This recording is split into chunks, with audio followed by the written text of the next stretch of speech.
Hello guys, আপনাদের সাথে একটি গুরুত্বপূর্ণ বিষয় নিয়ে আলোচনা করতে চলে এলাম। তো যারা ৭,০০০ থেকে ৯,০০০ টাকার মধ্যে একটি ইউজড ভালো মোবাইল খুঁজতেছেন, যেটাতে camera department, display section, charging section, processor quality সব দিক দিয়ে ভালো হবে, তাহলে আমি নির্দ্বিধায় বলবো 2023-এ লঞ্চ হয়ে যাওয়া টেকনো স্পার্ক 10 প্রো মোবাইলটি দেখার জন্য।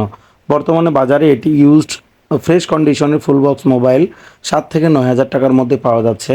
তো এই মোবাইলটিতে আপনি ৭ থেকে ৯ হাজার টাকার মধ্যে কি পাচ্ছেন? 32 মেগাপিক্সেল সেলফি পাবেন, তারপরে 50 মেগাপিক্সেলের ব্যাক ক্যামেরা পাবেন, আর এই 5,000 এমপিআর ব্যাটারিকে চার্জ করার জন্য 33 ওয়াট ফাস্ট চার্জার পেয়ে যাবেন। তারপরে এটাতে সবথেকে স্ট্রং যে বিষয়টা হলো সেটা হলো মিডিয়াটেক হেলিও G88 প্রসেসর। এই প্রসেসরটা থাকায় মোবাইলটি অনেক পাওয়ারফুল হয়ে গিয়েছে। ফুল এইচডি প্লাস রেজুলেশনের 90 হার্জ ডিসপ্লের এই মোবাইলটি যদি আপনারা নিতে চান, তাহলে হয়তো 7 থেকে 9 হাজার টাকার মধ্যে পেয়ে যাবেন। তো এই ধরনের ছোট ছোট গুরুত্বপূর্ণ নিউজ যারা রেগুলার পেতে চান, তারা আমাদের চ্যানেলটি প্লিজ সাবস্ক্রাইব করে দিয়েন। আমাদের ভিডিওটি পুরো দেখে লাইক করে দিন, একটি কমেন্টও করতে পারেন।